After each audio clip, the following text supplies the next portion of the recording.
It's the common word that will be brought up with a lot of the questions that we're bringing up. So yeah, armory. And then I'm gonna bypass every single one of them.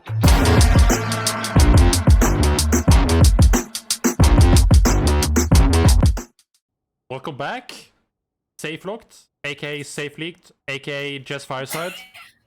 What the heck? We got the full round here, hoping for another You're like spicy counting session. on these safe leaks. I don't know. No. I don't know what you're talking about. I don't know what you're talking about. This time, luckily, we are back on like our usual schedule, but like a little bit earlier as well. We only have one patch to look at this time, so it won't be like fully speed running patches. So hopefully this time we'll also have time for getting some chat questions at the end. And also thank you, Beer, for the raid. Welcome, everybody. So, tuning and bug fixing on the way to 1.0. Of course, like there's not insane amount of changes, which makes like the going through patch fairly okay. We'll have some questions for the China stuff later on, but we'll go through the regular patch first, of course. We will? Okay. All right. We will go through it. You know, whether you like it or not. I guess the first main thing is the recalling stuff, which I think, personally, I find very good. I hear different stuff, but I am mostly positive. I think it's pretty good. I really like that you guys added the silence part when you recall to an ally. Some saying 5 seconds is a little bit too long. Some say it's fine. So like, it's adjustment there. I don't know what you're also hearing on that, but overall, some people are positive. like, add more CC. Some Even people are tagging me more. on that. I haven't heard that. That's interesting. I think 5 seconds is like pretty personal at least, and I'm like not too many, but like around 5. Some saying it's a bit too much, but it's overall good.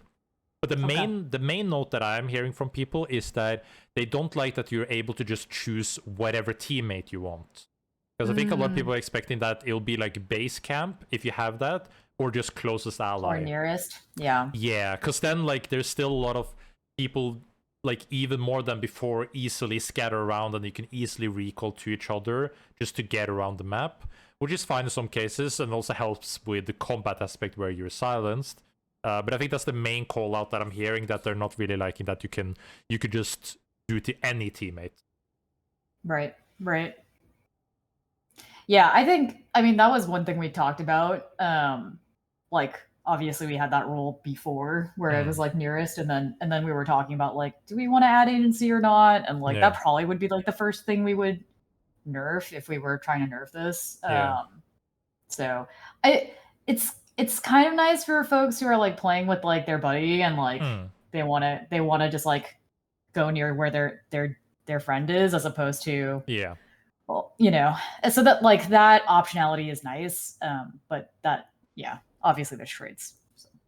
Yeah, positive, negatives. So like it's not like people are I don't hear anybody like hating this, at least. So I think it's like pretty good overall, and I like the direction of it overall, which is very nice. That's good. Yeah, no more people recalling to their base by accident and in the gas just like dying. Yeah, I haven't seen that yet. I like accidental recall. You gotta get used to choosing where recall. Like if you have to do it quick, sometimes you recall to a base camp like, oh wait, I was gonna go another way, but like people just get used to that, so that's totally fine. Right. Then we have Deathbox spawn location. This is better overall from how I'm noticing. There is still like the occasional weird, how the frick is my box ending up here when I died kind of thing. Yeah, we have like another bug fix on this too. Okay, so. That's good to hear. That's good to hear. But it seems more consistent at least. So I'm noticing a difference, and people are saying like they're also noticing positive effects of it. So not perfect, but a very, very good direction overall. Cool. And we get some hunter stuff. Carbine. This one is the main thing where people are like, are we targeting the right things? This is where I get like the question marks from people. So I did see some notes on this, so yeah. but hit me. The main call out is that like the ult damage reduction on 20% is good, but people were expecting that the LMB was supposed to be nerfed, like the empowered. I got the LMB. same note. Yeah. So the main call out is that what people fall really broken is not like his autos in general, but only the empowered one. So the slow from drone has been reduced, and magnitude and duration. I heard nobody really care about, or like not care, but like complain about the drone. It seems very fair. It's like if you get caught by the drone, it's like it's very straightforward. You see it coming, you can juke it. If you don't, it's easy combo kind of stuff like that. But yeah, the main call is just like the empowered LMB. But he seems still very strong because of that. So I don't know, maybe like readjusting his ult, maybe just tapping his LMB slightly. I don't think he's broken by any means, and I don't think a lot of people think he's like super strong. But it's just like that main thing feeling very frustrating. If like even if you have no armor and then Carbine comes in empowered and gets the 2 autos after, you're one shot. Like you're gone. So, and then you go. We got an eye on it. Yeah, that's good. Yep. I like that. Yep, agree. Hudson. This is a funny one. I just played with the Hudson this tournament. Oh, did you? Yeah. Okay. So it's kind of funny. Like, how'd it go? We played 3 games. With what was it like? We had Oath, Kingpin, and a Bishop, and we did really meh. And then in game 4, we just pulled out the Hudson and we won. The ult when it hits does pack a punch. I think I think it's a mix where people are just not used to playing Hudson because you don't see a lot of Hudson. I don't think it's a problem. I don't hear a lot from people that is a problem, but I hear the frustration about the ult. That is the complaints I'm hearing in general, and people saying playing that, against or against the R, against the Hudson R, like the frustration with the pull. That's the only thing I'm hearing. But there's a lot of passionate people about Hudson. So I won't like know too much, but I think Hudson power level wise, what I'm hearing from other is that he's in a very good spot power level wise, but Hudson players are saying that he's still like kind of sad to play. Yeah, they were saying that he's kind of weak, which we're also seeing. So yeah, it's interesting. Is the stats also indicating that he's like still weak? Is that it? Or? He's struggling. Okay, interesting. He's doing better. He's doing better for sure. But yeah, that's why we wanted to keep an eye out for him. Like, it's good that directionally, at least some of the Hudson folks were like, okay, like moving him out of just being like a heal, like a self-heal bot, like and that being more of where his power came from was like weird. So they're like, yeah, like that's cool. But would want more of his fantasy to come through. And yeah, I think we want to just nudge him a little bit. Yeah. Interesting. Yeah, I think that's fair. Like from what I'm seeing of Hudson, like when we even play that game, it's not that he's overpowered or anything, but like if you hit that R, you can one-shot that target, and the pull is really good to be able to focus that target. But then again, the R is also not easy to hit, so you need to actually be able to hit it. So I think it's like from the very little perspective I've seen of Hudson, because I do rarely see Hudson. I mean, I think that's why, to your point, like he's not like super present. Like he's tough. Yeah. Is it like what is the hunter that is the least played? Like who is struggling like popularity wise? Is it Hudson? Popularity-wise? Yes, since we're just on the topic, I kind of just got curious.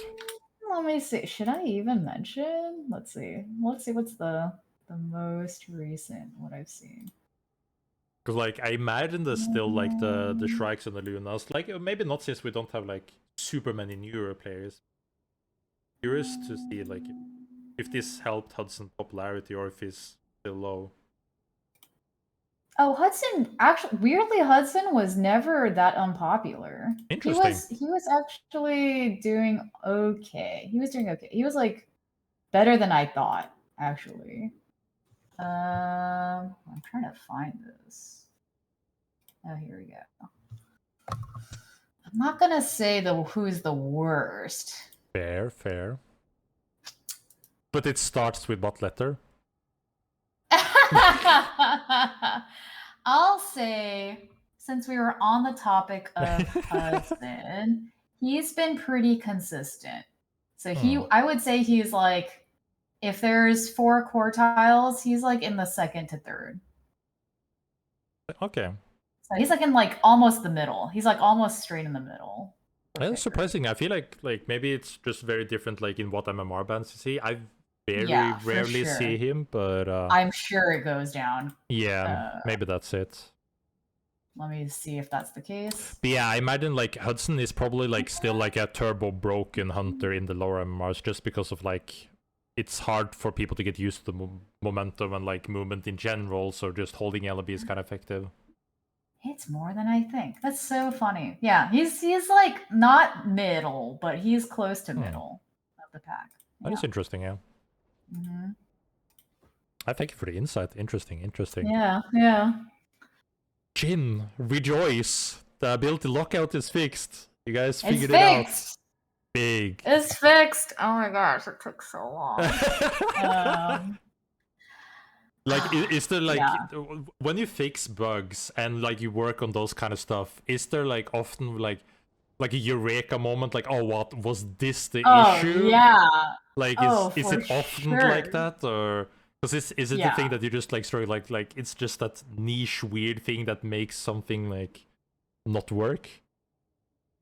It's because sometimes it's hunter specific, sometimes it's combat specific, and it actually affects multiple hunters, or it might be something that's not even related to hunter. It might be like, I don't know, like it actually people misattributed it and it's like an item, or it's a part of the map, or it's this storm shift, or like the more combinatorics you have, obviously the richer the sandbox, but then it's also like finding issues when people report it, which bless people's reports anyways, and footage, but sometimes they're like the report is wrong, and it's not like for the lack of people wanting to not be useful. They're just like they're trying to like interpret, and sometimes even our interpretations were like, oh, actually this wasn't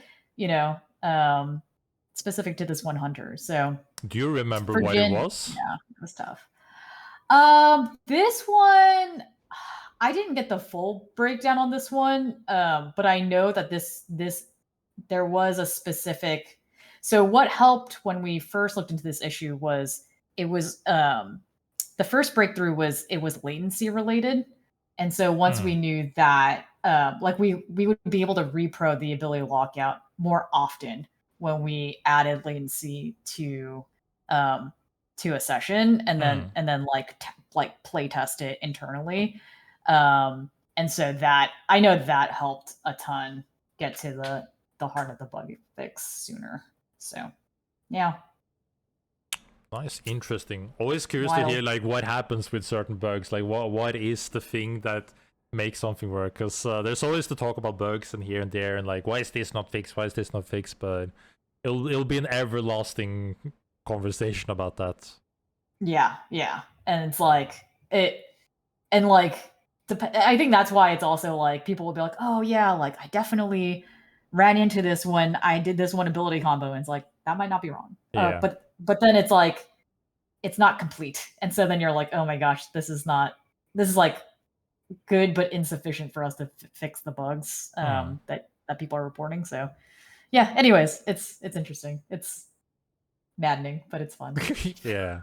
I guess I see that I kind of skipped on the here comes actually the recall, but we started with that. But yeah, then we already had that, and then the rest is kind of like bug fixes, which means that we already are through, which means we have so much more time actually to get through like extra stuff. But then of course, first of all, what all the people want to hear about is how is China doing.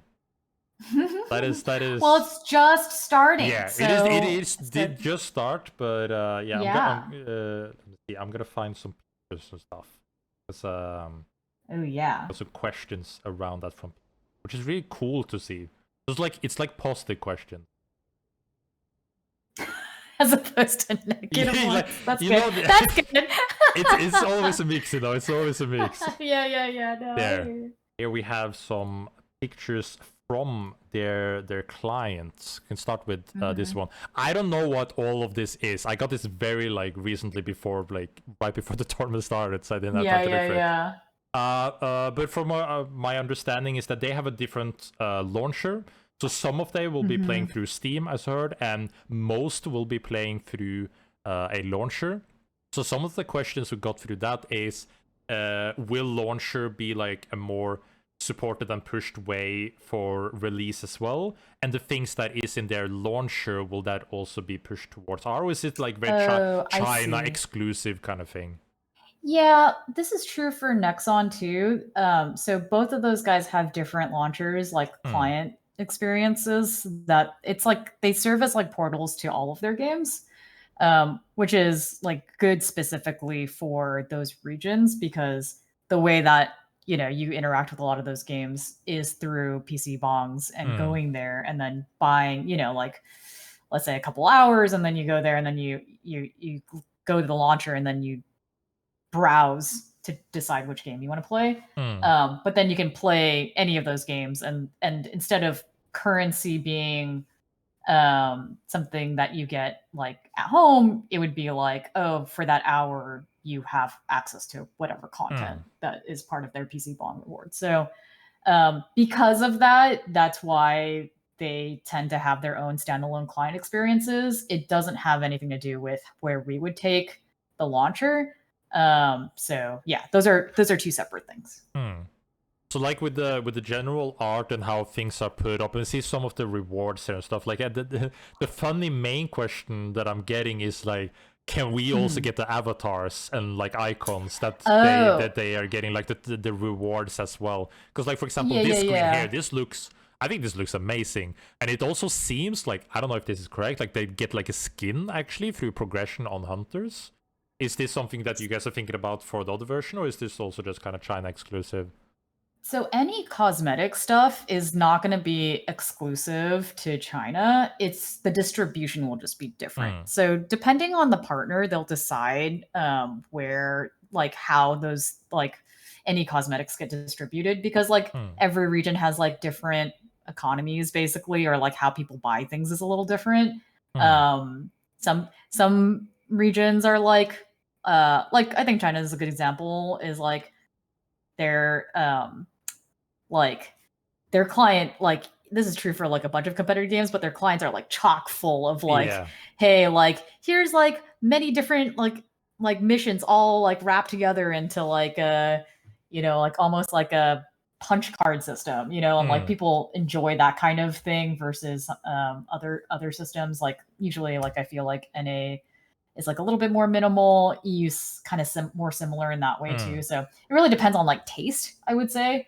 But yeah, none of the cosmetics are exclusive. So we will get icons. We will figure out a way to distribute. We need to figure out what that looks like, because we just want to make sure that if when we distribute anything, either here or in whatever pool of cosmetics we're talking about, that the other regions don't have a harder time getting it, if that makes sense. And we haven't been like super consistent about that, but we want to get better about it. So we're just trying to figure out a way to make that feel good for everybody. So yeah. Cool, love to hear that. Always exciting for new stuff.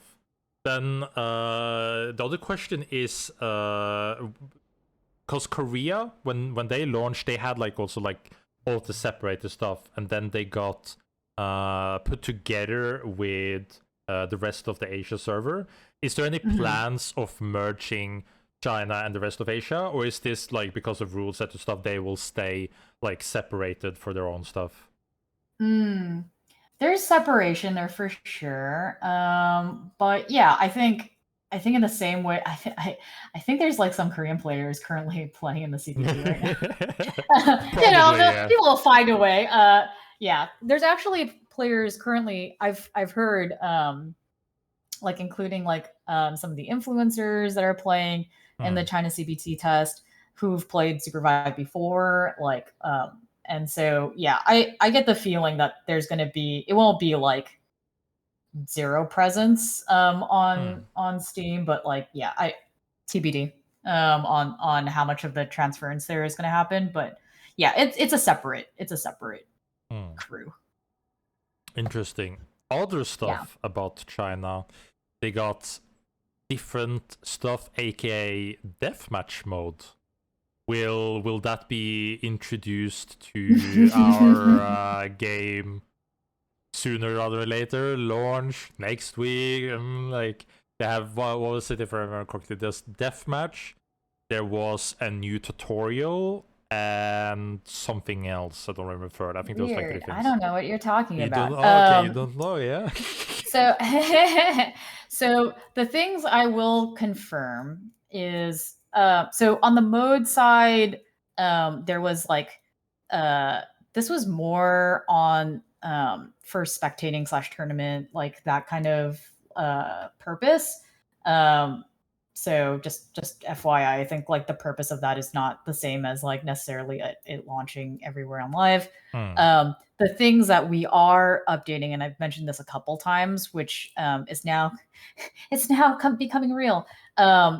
Remember when people were like, "Oh, account unlocks, is that your version of onboarding?" It's like, no. There's more onboard. There's more onboarding coming soon. So the next slew of onboarding changes are actually coming in this next patch. So that's the safe leaked of today. Is we are looking at that. I'll give more details, obviously, in the patch notes, and we'll go into more detail there. But this next patch, it's funny because you know how you're like, oh yeah, like it's going to be quiet until 1.0, and like that is totally true. And there's but now a lot of the bug fixes, like the bug fix reports, are going to start coming into these set of patch notes. And then a lot of the onboarding for 1.0, you'll start seeing a bunch of that, not in its full form, but like pretty much it is the updated version. I'd say I'm trying to be a little bit secretive about it because the full flow isn't quite updated, but yeah, onboarding is getting updated in a bunch of ways, and we will see.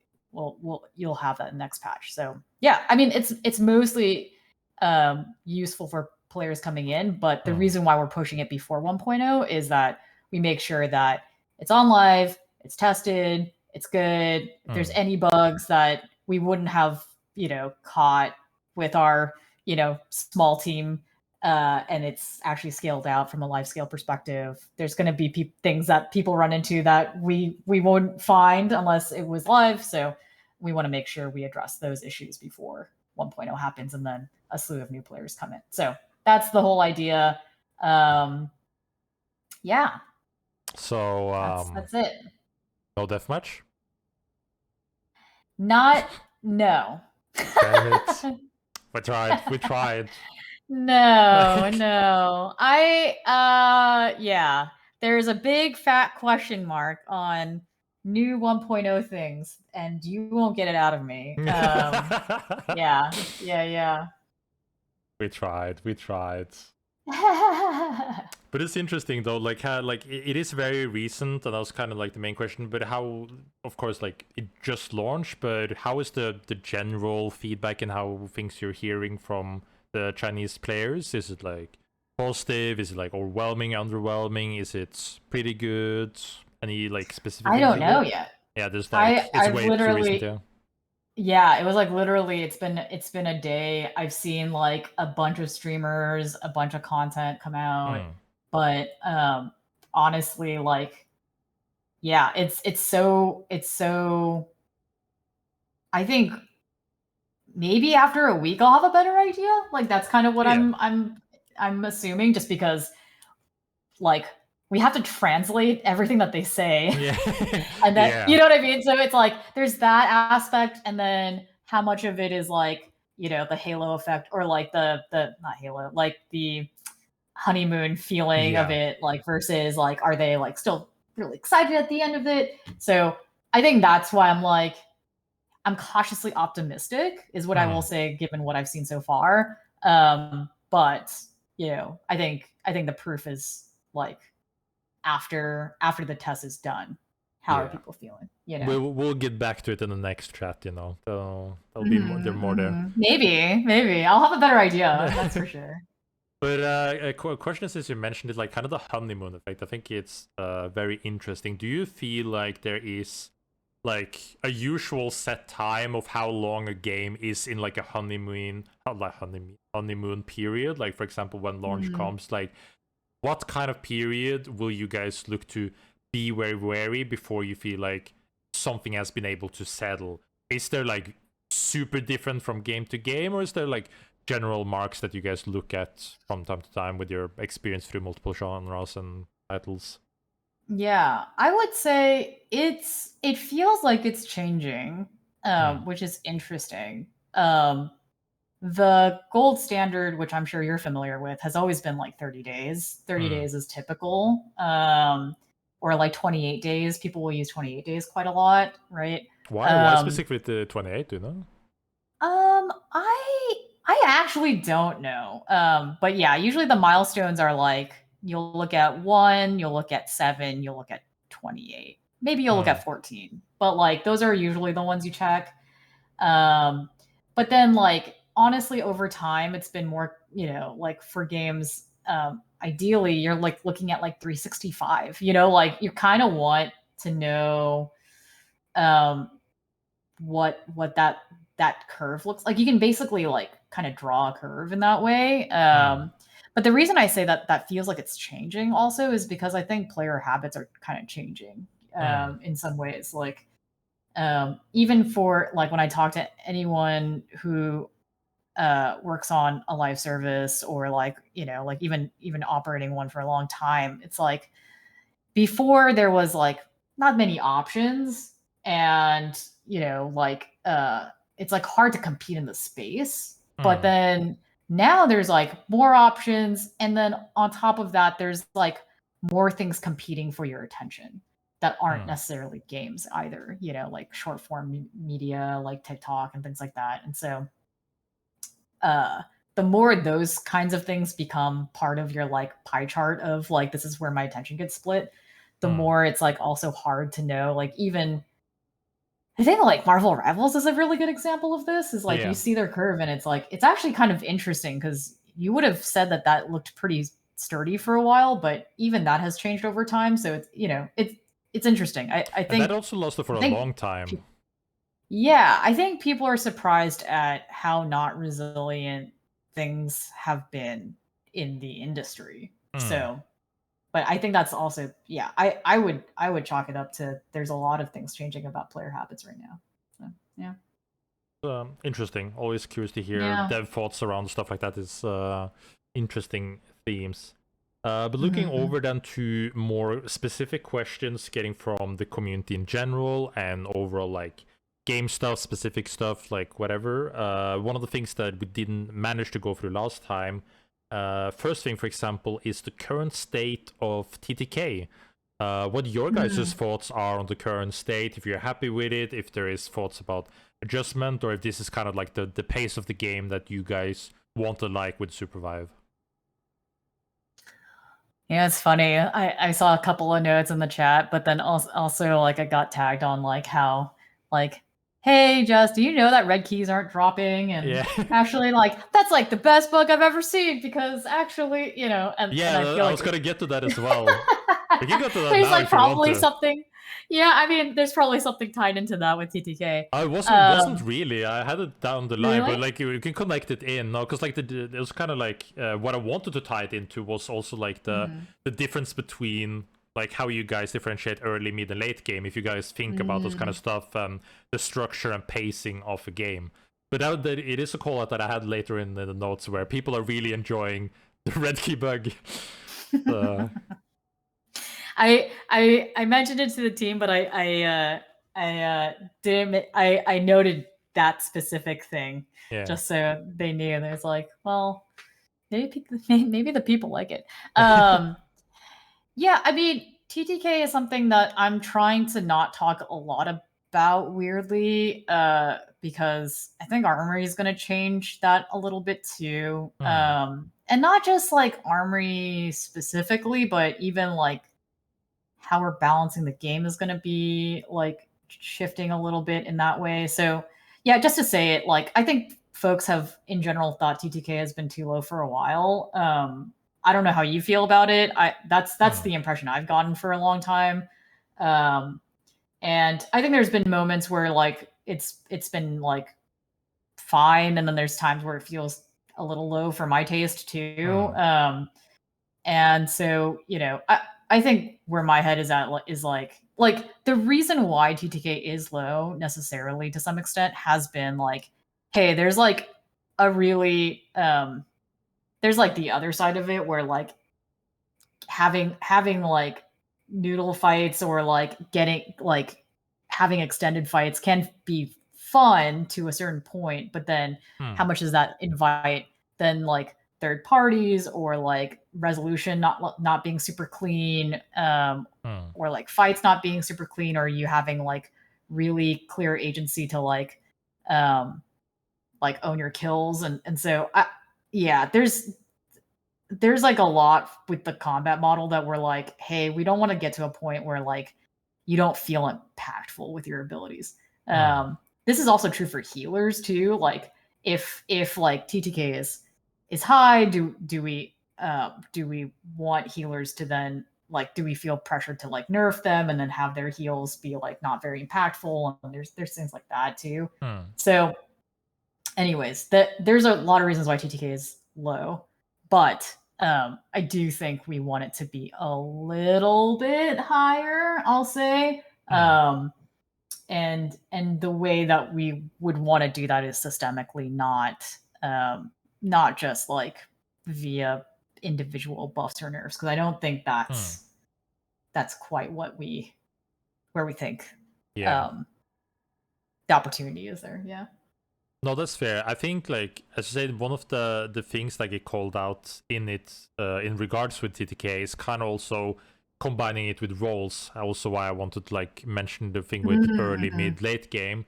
For example, like, of course, the hunter that always will be brought up with this is kind of like Oath, where you get, yeah, like you get launched, you get like engaged by an Oath, and then you feel like you get instantly CC'd one shot by somebody who's like kind of supposed to be a tank, or people kind of wish he would be more of a tank and like being able to play more with space. But it kind of just feels like you kind of get that first pick, and it's really important to get that first catch. And if you get that combined with shift reset, then snowballing fights is a lot more easier. But having more, like, call it standardized roles where you have a healer, you have a tank, you have a DPS, then it feels more alive, and it feels like you give more nuance overall in building comps, but also being able to like fulfill what do you call like hunter fantasies, like people that just likes to be that beefy boy, but then like you kind of just forced to be a damage dealer in a lot of ways, where Seth also like will be like the second call out. It's like the two anomalies where Seth is kind of the best healer because of stats, but he also deals so much damage, and then Oath being a big tank, but then he also deals a lot of damage. And so the main call out is here, like being able to have that hunter fantasy of being a tank or being a support and not needing to be everything, if that makes sense.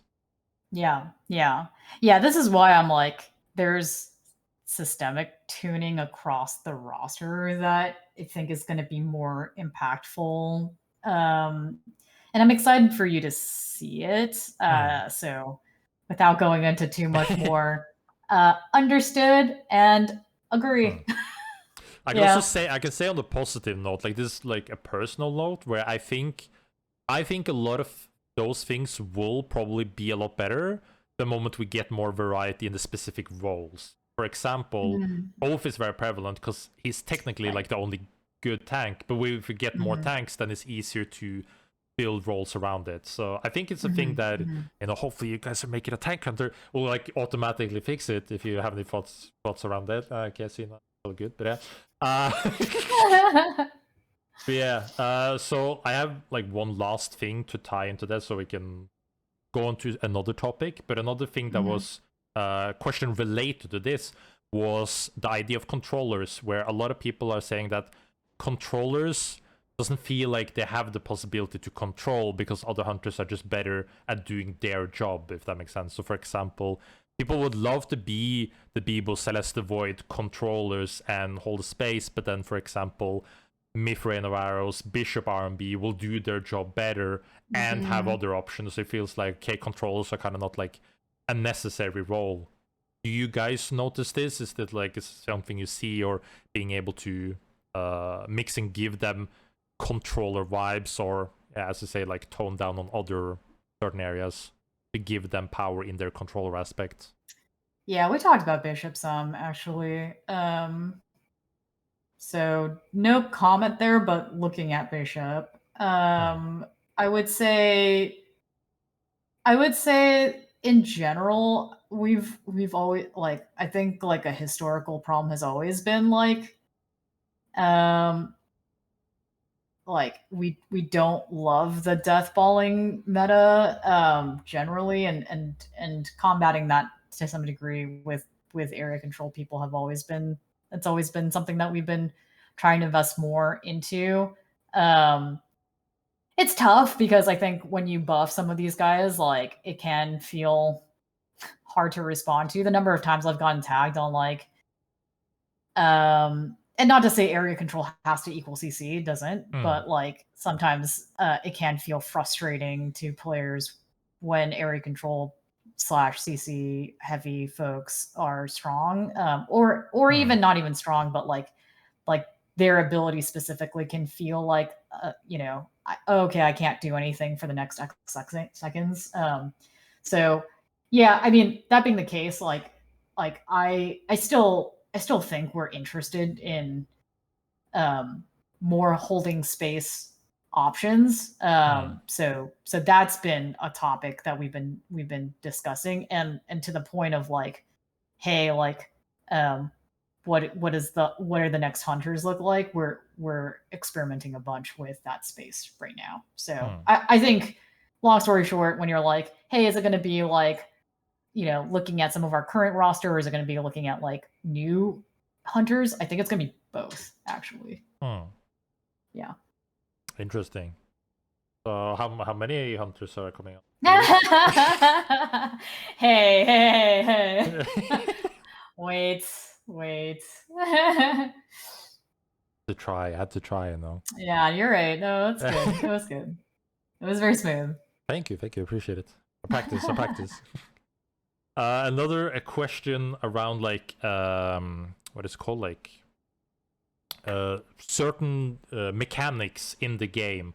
I got a question around your guys' thoughts about armor shredding and the fact of like, is it too much? Is it a healthy state? The fact that you're able to call it double or triple shredding effects onto each other, like kind of one-shotting. Is it like the sandbox element where, oh, it's really cool that you have those rare moments when you can get like super overpowered with those kind of stats? Or is it like, yeah, maybe it's too much, and the idea of shredding and the state of armor?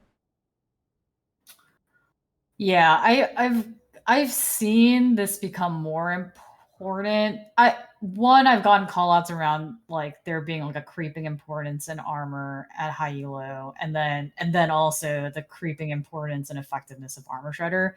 So I have gotten both callouts. It's weird though, because like depending on who I talk to, different folks have different opinions around like whether armor shredder is fine. I don't I'm like down to hear where people land on this, because it's been really mixed on whether armor shredder is too much. But like as an output, I think it's a good output. I just don't know if it's like at the current tuning whether it makes sense. So yeah, I'm curious where your head's at, or what you've heard.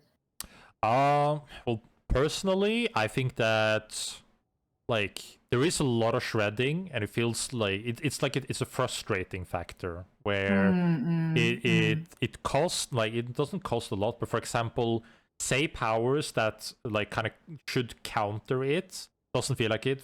Example wise, living armor, where living armor is like very, very, very slow to regen armor.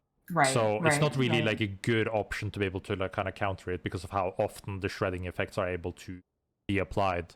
But it's good where you have options of repairing. I like Forge. People are maybe like undervaluing Forges, but they're not like, of course, everywhere on the map. But it does feel strong overall, and especially when you can like stack it. So when Right. you combine that, with the what was it, the carbine call out earlier? If the armor is gone, you have one shredding the armor, carbine pew pew pew, and then you disappear. Yeah.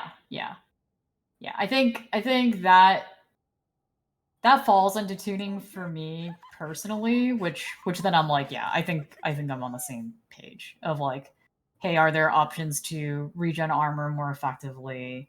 Is that tuning in the right place? And then should we tap down armor shredder? Yeah. It's on our mind right now, so yeah, it's helpful to get that call out. And also then on the note of powers, I'd call out homing missile. What happened to homing missile? Poor little homing missile boy. Suddenly just disappeared.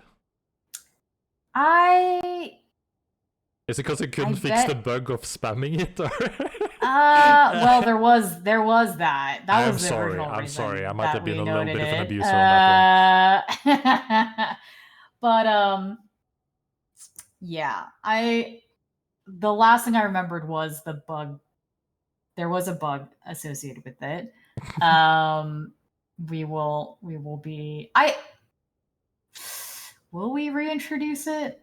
Because the follow-up question around it is kind of like how you guys view the like reintroduction and like shuffling of powers. Like if you're thinking about like big overhauls, like okay, we'll switch out 20 powers, like 20 out, 20 in, or is it more like we want to add and add and add, or the philosophical background of how you want to approach powers in the future, when to remove, when to add, and like it's like a patch thing, like oh, every patch will be like 5 gone, 5 new kind of thing, or rotation, etc., etc.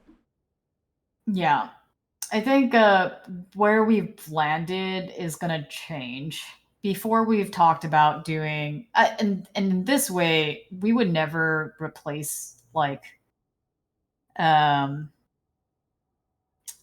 the current world, there was never a time where we would be like, oh, we're gonna just like delete powers like that you've kind of built, just because it's like there are certain, like I think there's like a lot of affinity people have for certain powers or wanting to like make it a part of their build. And so I do think people think about powers as things that they're sort of like, yeah, as like a part of, even though it is like a chance to get them, I think especially when you get more proficient in the game, you find a way.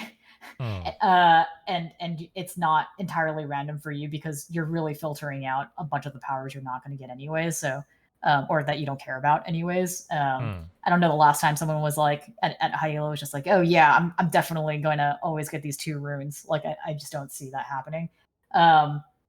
So yeah, I think it was always in our intent to do like a 30-30-30 type split of like keep 30%, keep 33, whatever. Update like or tweak, 33 and then swap 33. I think since then obviously Armory's coming and we're changing stuff. So I would say that paradigm, philosophically, we're aligned to that paradigm, but how that paradigm works in this new world is going to be, it's just going to be different. So yeah, but yeah, that's the general philosophy we've always had, because like you definitely don't want to like pull the rug under players and just be like, yeah, everything that you learned is now like not useful. So we don't want to do that necessarily, Well, that makes sense. Curious to see, how the armory will change things up. It's the common word that will be brought up with a lot of the questions that we're bringing up. So yeah, armory. And then I'm gonna bypass every single one of them. Fuck, you're getting good at it. Damn it. You're training me, so it's okay. It's like warming up until it happens. Yeah. Damn it, didn't think about it like that. Makes sense. One of the last questions I got from the community before I can actually already go over to chat questions. So guys, you can start prepping them up while we go through the last one here. One of the the frustration parts that will be brought up a lot in like the threads that I make is Saros. So it's two things. It's like the combination of bugs, which you have mentioned, like is on the QA list of being able to fix a lot of the bugs.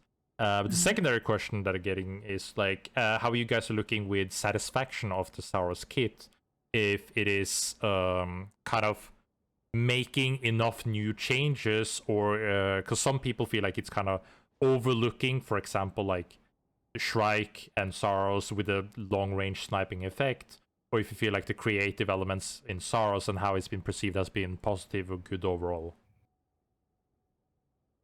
Yeah, I would say so. First thing I would say is for the bug fixes, we've made a bunch that are going to be coming out with the next patch. So like, you know, like I mentioned before, like Saros and Luna were one of the, like, they were like the first two hunters that we were looking at. There's like 5 that we're looking at per every 2 weeks. So we are trying to like burn down a bunch. I'll just be clear though, the Saros RMB bug we're still working on because we don't really like, we haven't gotten to the source of the issue there yet. So we're gonna have a couple people take a look at that for a little longer, and then hopefully we can get to the bottom of it. But just so people know, yeah, there's a bunch of Saros and Luna bug fixes incoming, and I think that's like tied to the second thing, which is like, hey, how much of his effectiveness is like what do you think about his effectiveness right now? It's just like, well, some of it is bug fixes, like, you know, or like tied to bug fixes that we would want to make. And so I'd rather make those bug fixes as opposed to like just buffing him and then having him be like have issues in these other areas, because then when we bug fix him, he's going to get super busted, and he might be busted anyway after we fix him. You know, so we'll see. So yeah, that's how I think about that. And then I think the last thing that you were mentioning was the playstyle differentiation between Shrike and Saros. I don't see it. Yeah, I don't think we ever had an issue with like there being some overlap with ranges. Ranges is not the area that I'm like super worried about to differentiate. There's plenty of hunters that are going to be playing at different ranges. And like the way that you play Saros is pretty different, I feel, from Shrike, especially given his portal. And so just the different rotations that you can make with Saros and how you think about your comp in relation to that ability alone, I'm like, I don't see a world where they're that comparable. If anything, it makes me just think about Shrike more and like think about what we want to do with Shrike to make sure that she can still be competitive, but she's still really effective at most elos. So not your guys' elo at the same time, at the same level. I'm sure Shrike Jordan will like, disagree. I mean, he's the exception. They're the exception, man. That's Pine, right? Yeah. Bless you, Pine. But yeah, he might agree. Actually, he might still want Shrike buffs. Yeah, like but for like jokes aside, it's weak. I talked about it with him as well. Yeah. But he's the GOAT, Yeah, for sure. But also appreciate the insights, and with this we actually managed to like get through a lot of the backlogged questions and things that we missed out from last time, and we're pretty good on time as well, so we can kind of open the floor for people that are in chat and haven't been able to interact with the threads and etc. to shoot their shot. Guys, like, what is the best leaking question you guys can try to get in here? Let's work this together. Leaking question. I see one call out here, like questions around ranked for release. If you guys have any questions of like changing the current like restrictions or general like what is it called, like adjustments to how the system works. We're talking about a couple of bug fixes. I think for ranked, that's my main focus. I don't have anything to share outside of that right now. I'll leave it at that. Fair. Yeah.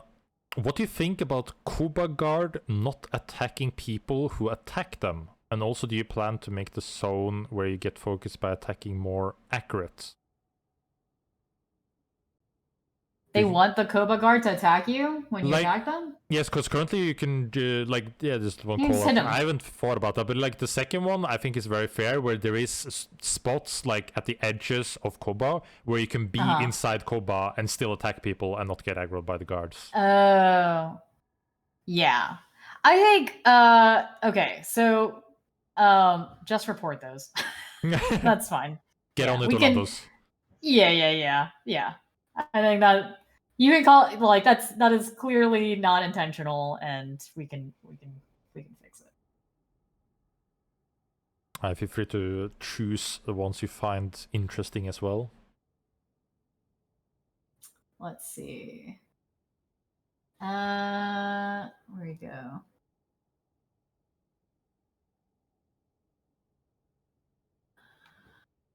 Let's see. I think someone was mentioning red key fix one. We're looking at it. Or will you fix it? I'm aware. Yeah, I'm aware. We will fix it. But I think herd on red power availability being down, maybe being a good thing, and so we will. I hear you. Let's see. I think I saw one where it was. Let's see.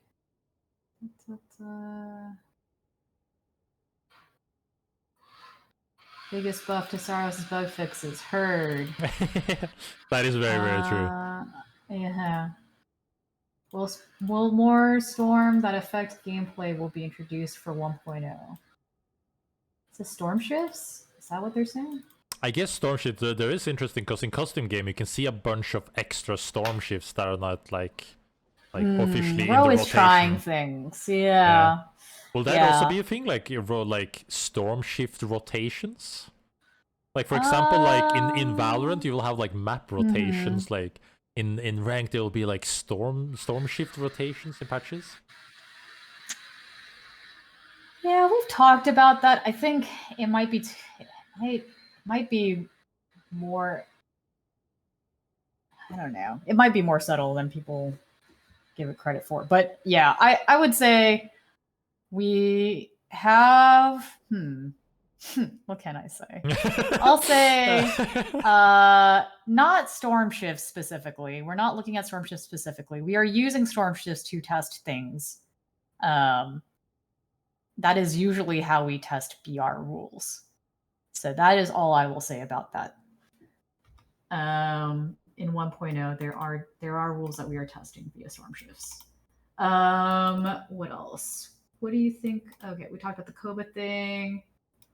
What is your philosophy on bug fixing, nerfing a specific interaction, or preventing anything else degen coming later? Like grapple hook wings being destroyed. Depending on who you talk to, they are not destroyed and still strong and maybe the most balanced that they've ever been. I literally got that comment yesterday and I was like, oh, interesting. Well, have you seen other people? There's obviously, a new KP bug, by the way. Oh, is there? Great. Tell me about it. Tell me. With grapple hook, you can if you're standing like right before a ledge, and you, for example, grapple hook to a rock, but then the grapple hook will get stopped by you'll be stopped by the ledge. You won't go up. The game will think you're behind the rock, so when you take that hook, it will instantly be launched from there, but pulled all the way back to where you're like jittering behind the ledge. Ew, what? Okay. I must Giga's like, don't talk about it. Don't talk about it. Yes, I have. Okay. Yes, this is the same thing. Then yes, I know what you're talking about. GG. Yeah. Have you figured out what people get the new player bug that makes you not be able to evolve items or get level 4 abilities? Is this the one where people were like, sometimes it looks like the game thinks I'm a new player? Yeah, I've had that once. It was weird, yeah. Yeah. You get all of the like notifications. Remember, blah blah blah blah blah blah, and then you only have one power slot, and like your equipment get automatically upgraded. Yeah. So... I reported this one. I think that's fixed, but I'll double check and make. I mean, if you run into it again, just let me know. I'm around.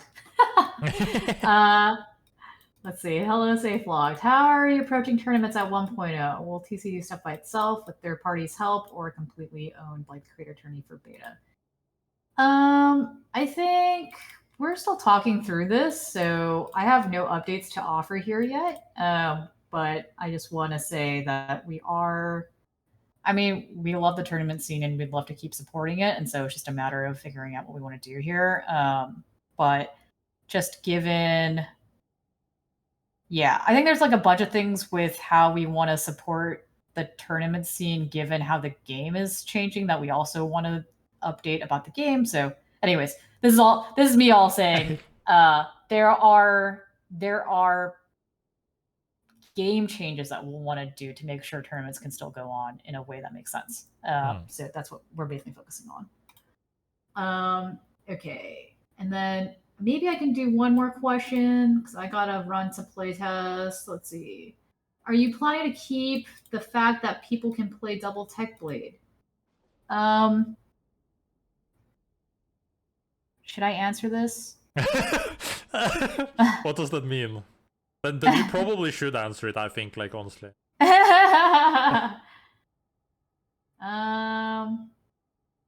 In this specific way, no, we are not. Interesting. Yeah. In this I assume it has use those to do... words very carefully. In this specific way, no.